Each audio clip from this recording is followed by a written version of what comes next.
ay isang putang inang malaki yan.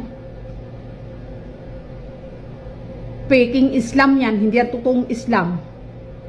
Dahil ang totoong Islam nananampalataya sa katuwiran, hindi sa kabaluktutan.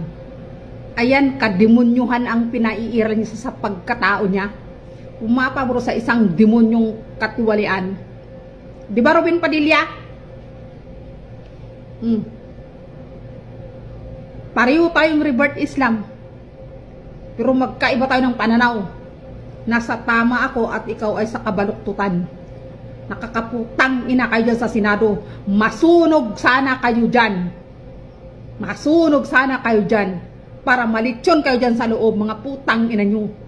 Responsibilidad ninyong isuko ang isang taong kriminal. Itinago nyo pa, kinupkup nyo pa.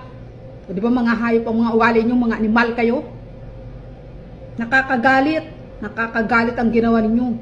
Walang hostisya yung mga biktima. Sana kayo ang mamatayan ng mga anak, ng mga kamag-anak, nang maramdaman nyo kung anong mga naramdaman ng mga naiwan ng biktima sa buhay.